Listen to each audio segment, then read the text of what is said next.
First of all, what is Access? Well, Access is a database. Well, what is a database? A database is, in this case, Microsoft Access, which is a program where you can store and organize all your data into. For example, let's say I want to keep track of all the employees in my company. I want to be able to store their information like their first name, last name, their date of birth, so I can send them a birthday card on their birthday. Also their phone number, maybe their hourly rate or salary. All that information I can create and store, and for each employee that I have, it's going to be a record. So for example, me, Kurt Kershaw.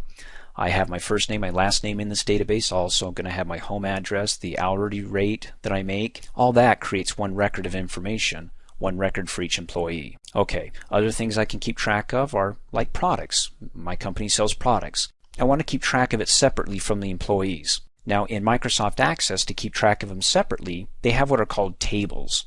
So this is a table of information all about the employees who work at my company. This is a table of information all about products. So the products will be, let's say, a product ID, the product name, how much I have on inventory or in stock, all about products. I also have orders. So every time a client makes an order, I want to keep track of the order. Maybe I have an order ID, also the date that the order was made. So in case if we have things like a warranty and the client says, well, this product didn't work for whatever reason, we can say, look, it's been over 90 days from the date that you purchased it, so it's no longer in the warranty. In other words, we can keep track of those things within the orders table. And then finally we have the clients themselves. We have the company's name or the name, first name and last name of the client, their address, their shipping address, maybe their credit card information on file, things like that. Now Microsoft Access is what is called a relational database. A relational database means that these tables can relate to each other. Let me put it to you this way. When you have a filing cabinet and you have information on your employees, your products, and maybe the orders they made and when they made it, and you're also the clients or those who purchase your products, do you dump them all in one filing cabinet or all into one folder? And let's say you want to pull just an employee up. That's really inefficient because first of all, you have to lift this 20-pound folder out, and then secondly, you have to sort through the products, your orders to get and find the employees. I mean, that's a waste of time. So in a relational database, for example, you create, again, what are called separate tables or separate folders. And what that means is that, for example, if I want to pull up the clients, that's easy to pull out. But if I want to pull up the clients and I want to keep track of all the products one client has purchased, like client XYZ, then what I want to do is I want to create, again, Microsoft being a relational database, a relationship between the products and the clients. So I can come over here and say, look, I want to extract some of this data. I want to find out for products, let's say we sell gummy bears. For all the gummy bears we sell, I want to find out all the clients who purchased that, and maybe I want to do some target marketing to those clients. So there's no way I could pull up products just by themselves and guess, well, who purchased gummy bears, and then pull up clients by themselves and say, I wonder which client did it. But if I go ahead and create a relationship, again, Access being a relational database, then for every product that's purchased, it's going to be tied to the clients here. Not only that, but for every product that's purchased, it's through an order. We have the order ID, we have the date of the purchase, things like that. So we'll have the clients relate to the orders for every time they want to purchase a product, because the orders are going to keep track of that, the date that they made the purchase. Again, breaking it down, I'm not going to pull all this information up. If I just want to find out how many orders a client has made, I'm just going to pull up these two tables. And they'll be accurate because they'll be relating to each other. So for every order a client has made, it'll show me the date that they made that order. And if I just want to keep track of how many orders they made, then I just need these two tables. I don't have to pull up the employees. That makes no sense. So it becomes really more efficient when you break it down into the smallest, most meaningful parts, or in this case tables. All my orders are in one, all the products are in one, all the clients are in one, and so on. So you're really organizing your data and breaking them down, and then you're going to relate them or create relationships. So if you do need to pull related items like the products to the clients, you can do so in a GIF.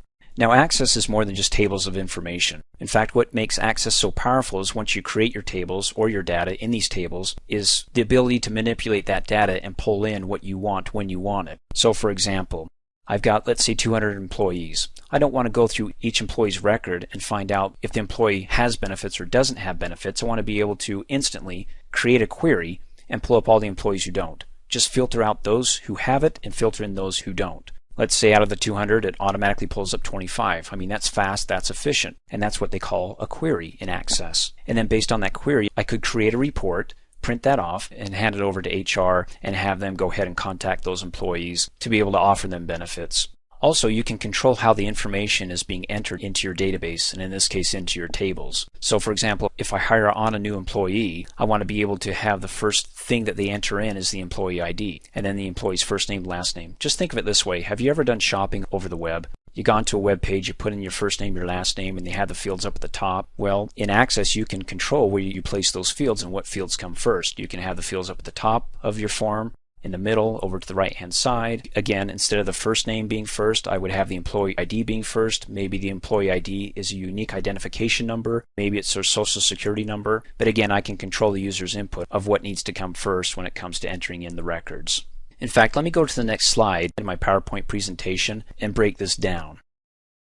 Now, Access has what are called objects. And as we just learned in the previous slide, the foundation of all the objects are tables. Because let's face it, without a table of data, you don't have a database. So we got to have some data, and to store the data, we create a table. And we break the data down into its smallest, most meaningful parts. In this case, tables. For example, we had a table all based upon employees. We want to keep track of all our employees, keep that in a separate table. Keep track of all the clients in another table, like their first name, last name, their address, shipping address, and so forth.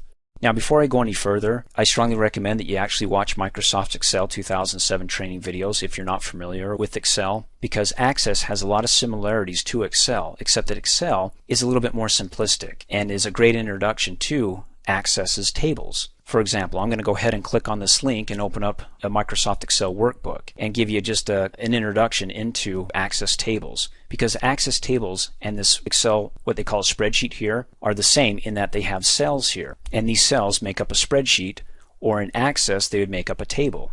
And you can see over to the left-hand side, I have a database here on my Dreamforce's payroll, and I'm keeping track of all my employees, their first name, last name, social security number. See, I've got all this information here, and so that makes up a database. And you could say, look, if I can create a database in Excel, why don't I use Excel? Well, you may want to use Excel to store your information, to keep track of it, because in Excel you can actually do some sorting, like you can sort by last name. You can actually filter in those who have benefits, who don't have benefits, but on a very simplistic level, because Excel really wasn't meant to be the end-all of end-all databases. It's something to get started on. Also, Excel will perform functions and calculations, like for example, I have the hour for Max, his total hours he worked that week, how much he gets paid per hour, and then what I did is I multiplied both those cells to get his gross for that week. And those are the things that you're going to be learning and doing in Access. So in other words, if you can come in here, learn about Excel, and feel comfortable with moving around in these cells and typing in information into the cells and performing calculations and being able to sort information in Excel, then you've got the grasp or the basics of how to work with tables in Microsoft Access. In fact, think of the Access database for small to mid-sized businesses. Well, what about large businesses? Like, let's say if you're a huge business like Bank of America and you got thousands of employees and millions of clients, you want something a little bit more powerful and something like maybe Oracle. But when it comes to the hierarchical structure within Microsoft, Excel is the way to start learning about databases and how to perform calculations. Then Access is the next step up. For example, in Excel here, you can't print reports or design a report here. What you see is what you get. It's face value. So if that works better for you, then go ahead and stay with Excel. But if you want to continue with Access, again, I strongly recommend that you learn. At least watch the training videos, level 1 on Excel, and get the basics down and feel comfortable with it.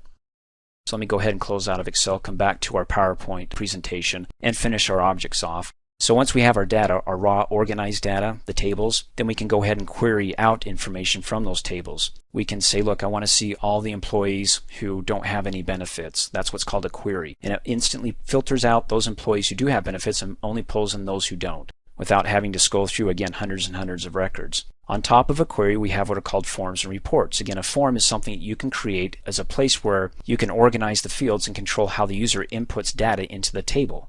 Because again, a table is where you're going to store all your data. So this is just basically a place where you can actually type in information that once you type it in, it dumps it right into the table. And forms, you can make them look really nice. Think of it like this way, like a report. A report is information you're taking from the table, but in an organized way. Just as a form is a way of entering information, report is a way of pulling out information in a nice organized manner. And then finally, I want to be able to define those objects a little bit more in detail.